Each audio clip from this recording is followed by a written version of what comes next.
बोले वैशाख महात्मा की जय।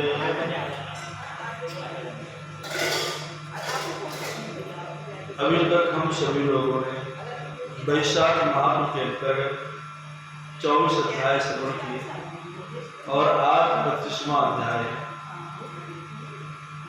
क्या आज संपूर्ण जो है आपका वैशाख महात्मा पूर्ण हो जाएगा। सुखदेव जी कहते हैं राजन, वैशाख में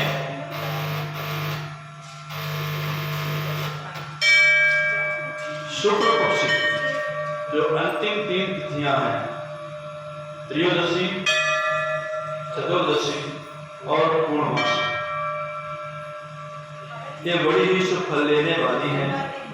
ये तीनों तिथियां जो हैं पुष्करणी कहलाती हैं। त्रयोदशी के दिन इन तिथियों में देवता इकट्ठे होकर के प्राणियों को पवित्र करते हैं। चतुर्दशी के दिन सब देवता तीर्थों से यज्ञ भगवान के साथ में पवित्र करते हैं और पूर्णिमा को भगवान विष्णु के संग में तीर्थ इकट्ठे होकर के सब मनुष्यों को पवित्र करते हैं। अतः कैसा भी ब्रह्मघाती हो, कैसा भी पापी हो, कितना भी पाप कर्म करने वाला हो, चाहे मद्यपान क्यों ही ना करता हो, वह भी पवित्र हो जाता है। बस ध्यान दें कि ये अंतिम 3 तिथियां, त्रयोदशी, चतुर्दशी और पूर्णिमा, इन 3 तिथियों में स्नान करने मात्र से मनुष्य पवित्र हो जाता है। प्राचीन काल में एकादशी के दिन भगवान ने अमृत उत्पन्न करके द्वादशी के दिन रक्षा की थी। त्रयोदशी के दिन देवताओं को जो था पान कराया था और चतुर्दशी के दिन दैत्यों का भगवान ने नाश किया था और पूर्णिमा के दिन देवताओं को सिंहासन पर बैठाया था। इसीलिए तिथियां बहुत ही महत्वपूर्ण हैं। तभी देवताओं ने इन तीनों तिथियों को प्रफुल्लित होकर के वरदान दिया था कि ये तीनों तिथियां बहुत ही शुभ हैं। जो कोई वैशाख महीने भर स्नान नहीं कर सकता है, उन्हें इन 3 तिथियों में स्नान करने से समस्त पुण्य प्राप्त हो जाते हैं, समस्त पाप दूर हो जाते हैं। जो इन तिथियों में स्नान करता है, दान करता है, वह यमलोक के मार्ग को नहीं जाता है। और जो नहीं करता है स्नान दान, वह चांडाल होता है। और जो गर्म जल से स्नान करता है, ध्यान दें, वह 14 मनवंतर तक रौरव नरक में पड़ा रहता है।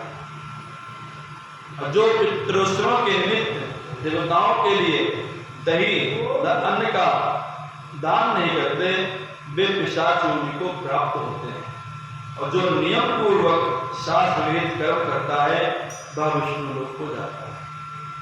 जो देवता पितृश्वर गुरु और भगवान के निमित्त स्नान दान नहीं करते, उन्हें देवता निसंतान आयुहीन दुखी होने का श्राप दे सकते हैं। अतः यह तीनों तिथियां बड़ी ही पुष्करणी कहलाती हैं, जो पुत्र पौत्र आदि को बढ़ाने वाली हैं, धन धान्य को देने वाली हैं, सुख समृद्धि को बढ़ाने वाली हैं। और जो स्त्री पूर्णमासी को ब्राह्मण को खीर अथवा मालपुआ का भोजन कराती है अथवा दान करती है, उसे कीर्तिमान पुत्र की प्राप्ति होती है। तो इन तीनों तिथियों में गीता का पाठ करने से अश्वमेध यज्ञ का फल मिलता है।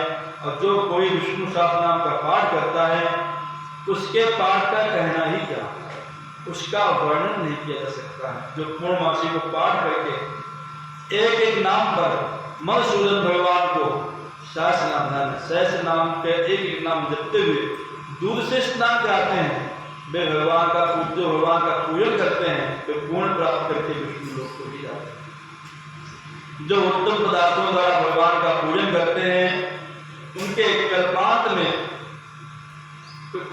तक पूर्ण क्षीण नहीं होते हैं। और जो मनुष्य वैशाख में स्नान दान आदि ना करे, वह ब्रह्मत्या गुरुभाती पितृश्वरों का नाश करने वाला होता है। जो नित्य प्रति श्रीमद्भागवत का एक श्लोक अथवा एक नहीं तो आधा श्लोक, आधा नहीं तो चौथा श्लोक पढ़ता है अथवा सुन लेता है, भावी ब्रह्म तत्व को ही प्राप्त हो जाता है। ध्यान देना, वैशाख में श्रीमद्भागवत का भी बहुत महत्व है। इसका चाहे आधा श्लोक सुन लीजिए, आधा न सुन सको तो कोई बात नहीं है, उसका भी आधा सुन लो तब भी कल्याण हो जाएगा। इन तीनों तिथियों में भागवत की कथा सुनने से निष्पाप हो जाता है। तब भगवत पूजा, स्नान, दान आदि विधि पूर्वक करने से कितने ही पुरुष देवतुल्य हो गए, कितने ही मोक्ष को प्राप्त हो गए, कितने नो ही ब्रह्मलोक अथवा विष्णु लोक को प्राप्त कर लिया। ब्रह्म ज्ञान से अथवा प्रयाग स्नान से तथा प्रयाग में मरने से, वैशाख स्नान से मोक्ष भी प्राप्त होता है। ध्यान देना, या तो आपको ब्रह्म ज्ञान हो जाए तब तो मोक्ष मिल सकता है, या फिर प्रयाग में स्नान करें, प्रयाग में ही मृत्यु हो तब मोक्ष प्राप्त होता है, और अथवा वैशाख स्नान करने से मोक्ष की प्राप्ति होती है।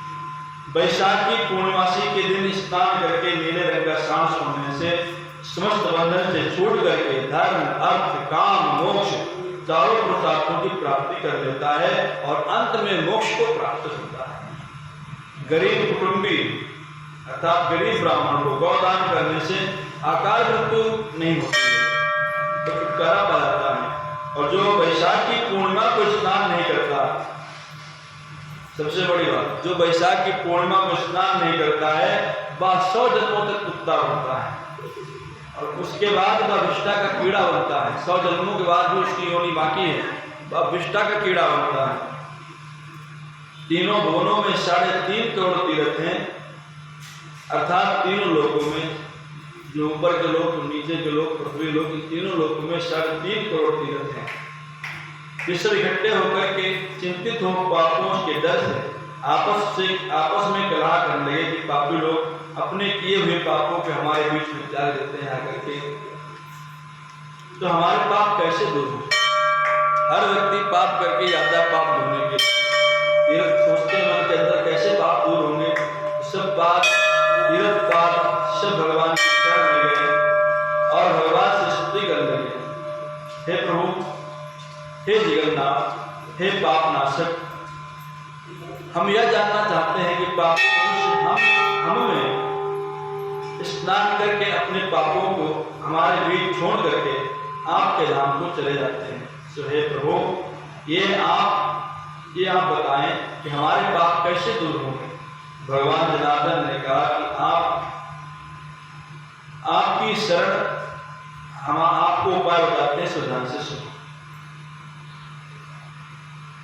भगवान हंसते हुए गंभीर वाणी में बोले, वैशाख के महीने की शुक्ल पक्ष की अंत की 3 तिथियां शर्व तीर्थ में पूर्ण स्वरूप मेरी प्राण प्यारे, इनमें सूर्योदय से पहले जो स्नान करके जल से बाहर आ जाएंगे वे सब पापों से दूर हो जाएंगे, उनके सब पाप छोड़ करके चले जाएंगे, पुरुष निर्मल हो जाएंगे। और इन 3 तिथियों के बीच जो कोई प्रातः स्नान नहीं करेगा, उन मनुष्यों में, तुम्हारे बीच में जो मनुष्य पाप छोड़ गए हैं, वे निकल करके उन लोगों में समाविष्ट हो जाएंगे। ऐसा जानकर तीर्थ बड़े प्रसन्न हुए। ऐसा वरदान देकर भगवान विष्णु भी अंतर्धान हो गए और सब तीर्थ अपने अपने धाम को चले गए। अतः अंत की 3 तिथियों में स्नान, दान, पूजा आदि करना सबसे श्रेष्ठ है और ये अवश्य करना चाहिए। इस प्रकार संपूर्ण वैशाख का महात्म जैसा सुना न देखा, महाबुद्धिमान सुर कीर्ति के सम्मुख कहा गया सो सुना दिया।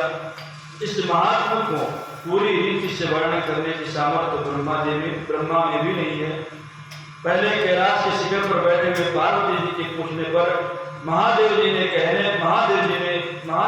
कहने पर भी यह पूरी कथा नहीं हो पाई थी तथा सब ऋषियों ने मनुष्यों के हित की कामना से थोड़ा थोड़ा वैशाख महात्म वर्णन किया है। परंतु हे राजन, इसका किसी ने अंत नहीं पाया। विष्णु भगवान के बिना कोई भी वैशाख महीना का वर्णन नहीं कर सकता है। वैशाख महीने में दान आदि सत्कर्म करने से निश्चय मुक्ति प्राप्त होती है। ऐसा सुखदेव जी मिथिलापति राजा जनक को समझा करके जाने का विचार करने लगे। तब राजा को एक साथ लाभ उत्पन्न हुआ और नेत्रों से जल टपकने लगे।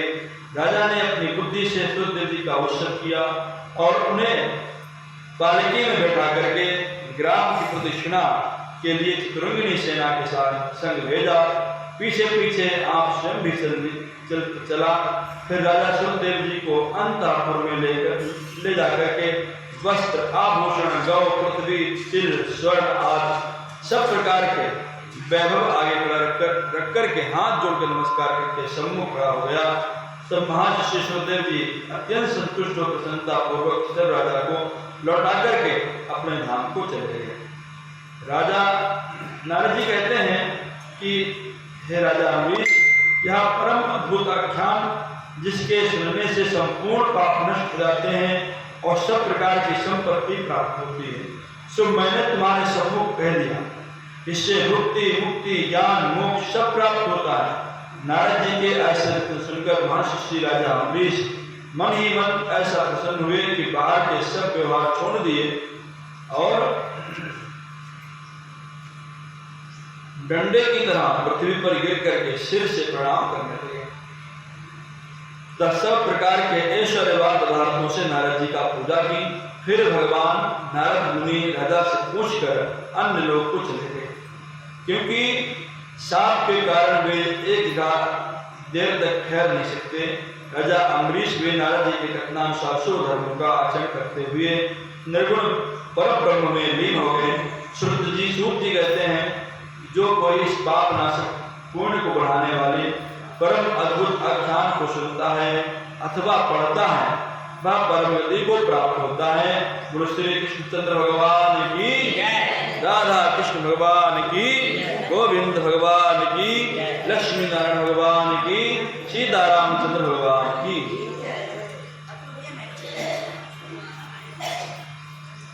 चलो